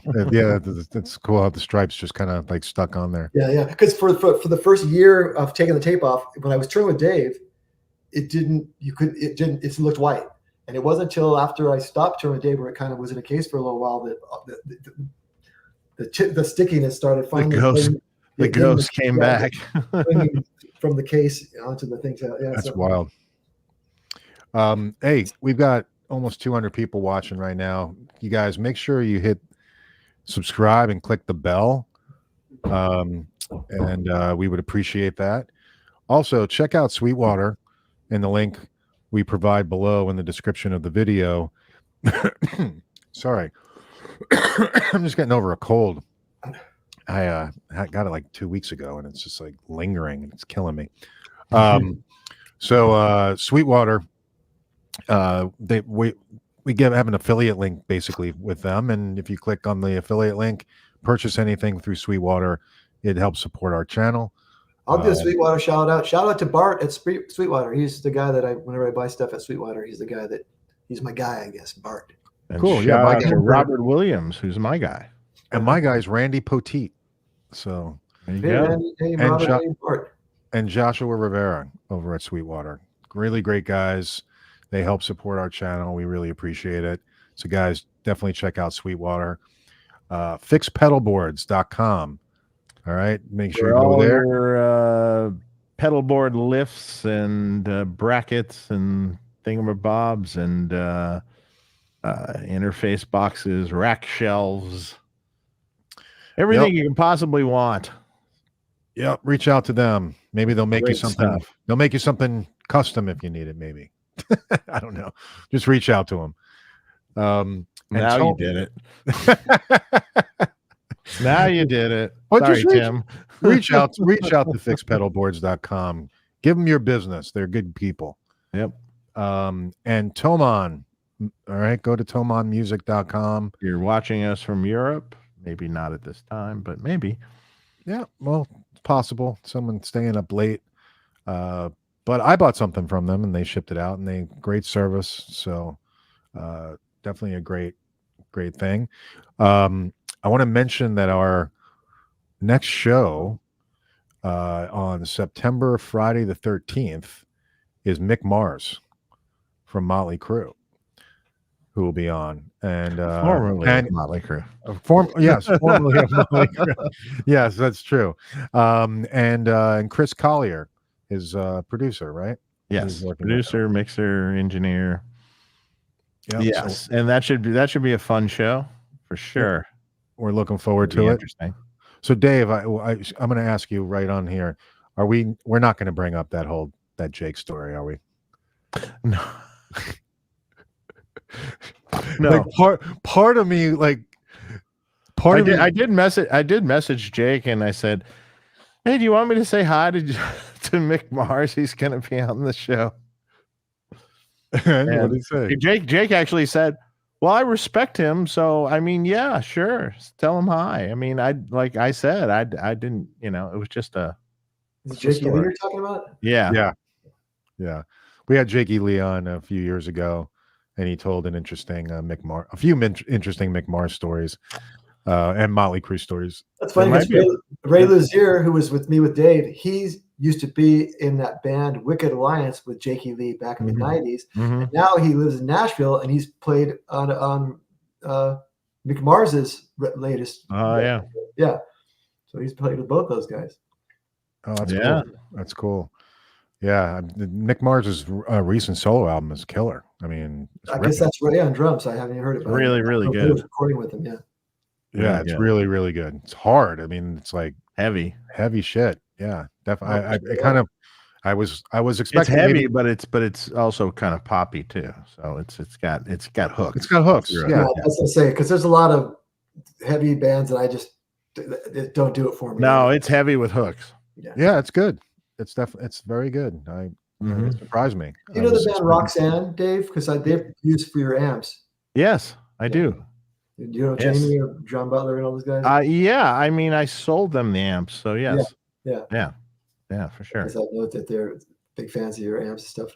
And they're a great band. I love their music, and they're one of the few bands that was around in the '80s. Kind of didn't do anything for 20 years, and then did a record, and it was like I could listen to it, and it gave me that vibe of like a classic rock. It kind of reminded me of like a Foreigner and just good 70s rock, and that's cool. Modern sound. And they really prominently show your amps in their videos. Yes, they have two of them. Who is this? Sure. I'm sorry, I missed that. Roxanne. They're called Roxanne. Oh, I haven't heard of them. Yeah. Well, that's cool. Sure. Simon Hosford. What's up, Simon? Hey, Simon. He's great. I love Simon. Yeah, great guy. Great to have Brian on the show. He's a legend. Thanks, Simon. Yeah, we met when I think he was playing with was he with Rick? No, we went to see Rick Springfield, and he was a friend of a friend, and we met. He came to some Tom Punk shows back with me, and he was playing with Virgil Donati on that On the Verge record. And man, it's a great fusion record. It gives me that old Bruford UK kind of vibe with more modern and tuned down. And Simon plays his ass off on that album. He's a really great guitar player. Yeah, he's fantastic. He sent me a video where he redid the entire solo from Live Without a Net. Yeah, they also did like the Van Halen 1 album all the way through. Yeah, all the way through. Yeah, it sounded great. Yeah, he's nailing the tone, nailing the licks. Yeah, he's got. Yeah, I wish he lived closer. I'd like to check. Yeah, he's down under. Yeah, I don't know. Unless you got to come out to the States, Simon. I don't think I'm ever going to get to Australia. I just don't think that's going to happen. Not at this time in my life. But maybe if you ever make it out here to Florida. Why not? Bro, I'm dreading 5.5 hour flight tomorrow. You can't stomach the 18 hours or whatever. There's no way I could get on a plane for 20 hours. There's just no way. Oh, my friend just got back from Jakarta doing it was with Steelheart. It was a 1 hour set at a festival, 40-hour flight there, 40-hour flight back for a 1 hour set. Oh my God. 40 hours. It's like when Japan is your layover. That's when you need you just need a sleeping pill that will knock you the hell out for like a good 10 hours or something. I couldn't even imagine. I'm like, how many movies you have to download to keep yourself occupied? There's not enough movies. Right, there's not enough, right. I have a hard enough time if I go to like an 8-hour flight or a 10-hour flight. I know. It's like how many movies can I watch there? But then on the way back, you're like, oh God, what am I going to watch now? I'm going to watch the same thing again. Yeah, or you're going to pick stuff you just. And I've tried the sleeping pill thing, and what ends up happening is I just feel groggy and I'm awake the whole time, and I feel worse. I can't. The only time I've ever slept on a plane, like legitimately, unless I was like, I think maybe if I really like it was super late, but most of the time, like actually having a good sleep is I one time had business class, and I was able to just get it was completely like a bed, like the thing folded into a bed. I fell asleep. I woke up and we were getting ready to land. And I was like, that is fucking awesome. That's how you do it. That was fucking awesome. That was the way to do it. Exactly. They were actually serving breakfast and saying that we were getting ready to land, like in 30 minutes or something like that. And I was like, wow, that was the best. But that doesn't happen very often. We got another super chat. Roger Dat. Aloha, Dave and Mark and Brian. Keep tone talking, gents. Love the gaslighting. The gaslighting? Who be gaslighting? I don't know. Comment again and explain yourself. Yeah, I don't know what are we gaslighting? By the way, speaking of that, we have a new Instagram page, guys, called Tone Talk Official. Make sure you check that out. We started that mainly that will be the focused Tone Talk page from now on, because my Instagram was kind of like a mix of personal stuff and show stuff. So, I mean, you still follow me on there if you want to see my personal stuff, but we have an official page on Instagram now. We're also on Twitter, which I don't know what the handle is, but just look up Tone Talk. You'll find it. And we're on Facebook. So check us out on all those places. I got to wrap up in just a minute. Is there anything else, Brian, that you wanted to bring up or promote, that you guys are doing? I can't think of anything. Like I said, we're just doing our Texas Spasmatics. We're just, nonstop playing. We never have vacations. It's just year round. That's one kind of good thing, when playing with Dave, you tour from like May to September, and then then you're home for 5 months to picking up gigs and whatever you can do. So our thing is pretty much year round. So that's kind of cool. And of course we take vacations here and there. I have a guy that does the show who can fill in for me when I need him, or do a fly date if I don't want to fly. Right. But yeah, so life's good. Just been keeping it going. Awesome, man. Oh, he meant gaslighting was gear acquisition syndrome. Ah, okay. Oh, yes. Yeah. Got it. Now that makes sense. Yeah. It did make sense. People use that term in a few different ways, and it's usually political. Yeah. Yeah. You can. Yes. That's why I was like, oh, really? I didn't think we went there, but okay. Yes. And Coxie 5150. It was cool to hear the unfinished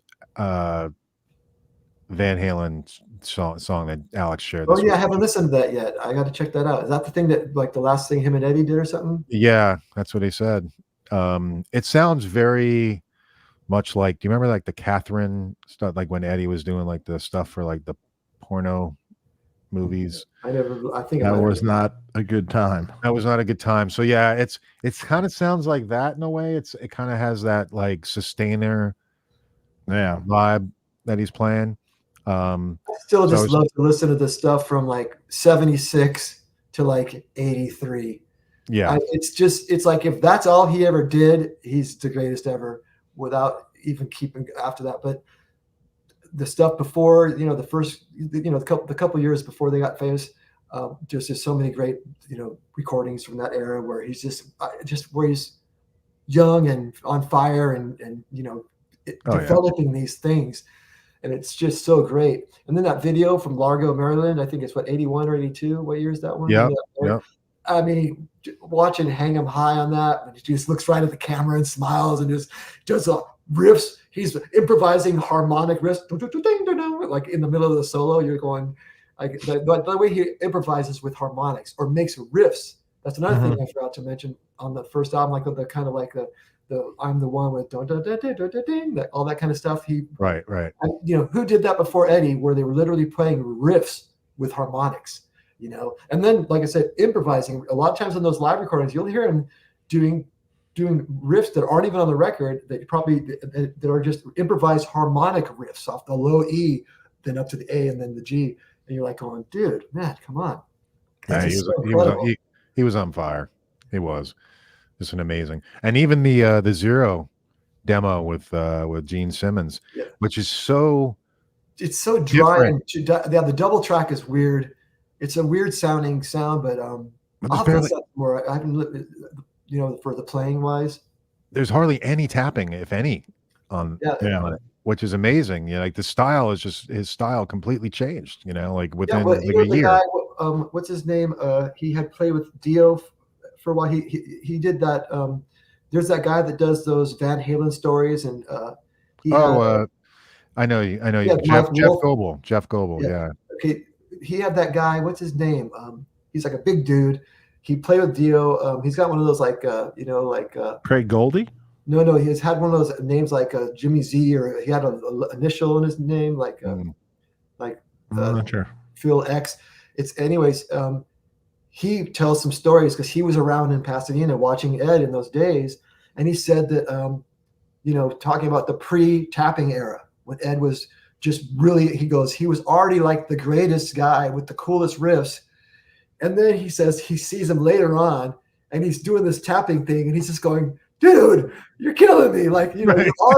you're already blowing everybody off the map. And then you do this now, like he's like, he was like, come on. Like you, of course, Ed, that's what I mean. He just had it all, It's just the one it's thing. Funny to watch him talk about it because it's hilarious to hear his expressions, the way he says it just cracks you up, and you're going, yeah. He's just like, dude, come on, you're kidding me. Yeah, he was kidding everybody. It's just like, just off the map, so good. Watch Mike Wolf's. It's a 3-parter. It's really long, but do you know Mike Wolf? He played guitar in that King Cobra band for a while with Carmine and Peace. He was the guy that collected all the bootlegs of Van Halen, but when nobody had them and he found the guys who taped them, who did sound for Van Halen at those shows, and worked out bartering deals to where he would take their tapes and put them to digital and make them sound pristine. And then when they were doing the Different Kind of Truth album, Eddie through DeWeasel Zappa contacted him, and he brought all the demos to Ed's house, and they used those demos so Eddie could remember some of these old songs and did Different Kind of Truth. And he ended up getting to spend a lot of time with Eddie. And in fact, he said that DeWeasel Zappa was trying to get him to give the demos to DeWeasel so DeWeasel could give them to Eddie. And he said, no way. He goes, I want to bring him to Eddie myself. And he got to be able to do that. And his story is just great. He moved to Pasadena. He grew up in, I don't know if he was born in Pasadena, but he lived there when he was a little kid. And so he was there. The story of a guy bringing him to a party and seeing Van Halen in the backyard. and all this stuff when he was like 15. And it's just a great story how the show. In fact, one of those Pasadena Civic shows that's the famous bootlegs that where they got signed. He booked one of those shows and paid Van Halen $500. Like they were going, hey, we want to hire you guys. And he goes, when you're dealing with Van Halen, you're dealing with Alex. He goes, I went up to Alex and I said, hey, what do we got to do to get you guys to play at the Pasadena Civic? And Alex goes, $500 and half the door. And he goes, $500? Who do you think you are, Led Zeppelin? And they were like, he said, but you know what? He goes, we booked him. And he goes, it was a huge success and it was sold out. And then he said, years later, he ran into Alex Van Halen and they reminded him that he was that guy. And then Alex goes, was I right? Yeah, it's so was funny. it worth it? Those stories. Yeah, it was hilarious. Yeah, so he's a real fun guy to listen to, and he has some amazing stories from the Pasadena days, and also the times with Eddie to get him those demos was really cool stuff. Yeah, I remember we had Dweezil on. I remember Dweezil mentioned something about that with the demos and preparing for different kind of truth, and that was kind of Wolfgang's idea. Like, let's do some of the older songs that were never released and stuff like that. I was kind of bummed because when I was in the Atomic Punks, we recorded. We did our own studio versions of "She's the Woman," "Bullet Head," and "Get the Show on the Road." We recorded those we did them in trying to make it sound like how it could have sounded if they were on the first record, with the guitar on the left and the reverb and Ralph singing like David. And it's the Atomic Punks, but with the drum machine. And so we recorded those 3 songs. So later on when Van Halen did them, now it's like, it kind of took our right. We might had by putting them out but I'll have to put them out sometime. I have them, in my digital format, and they sound pretty cool. Yeah, I'd like to check them out. Yeah. Absolutely. Well, guys, and Brian, thank you so much for joining the show. I really appreciate you coming on. It was great to have you in here. Thank you so much for having me, and it's really nice to meet Dave Friedman. Yes, the legend. Yeah, awesome. The legend. Yeah, no, I really love I've watched many hours of you talking about different things in amps and with with Pete Thorne and all that fun stuff. You guys, are great. Yeah, I'm hooked. I'm on. I'm subscribed. That's awesome. Excellent. Thanks. Thanks so much, Brian. We really appreciate having you on. I knew it was going to be a great show to have you on. Thank you very much. Thanks a lot, guys. Yeah, absolutely. Just hang on while we say goodbye, guys. Make sure you hit subscribe. Check out our sponsors. And next week, 2 weeks, September 13th is Mick Mars at 8 p.m. Friday the 13th. Come on out for that. It should be interesting. Yep. Awesome. All right, Brian, hang on one second. Take care, everybody.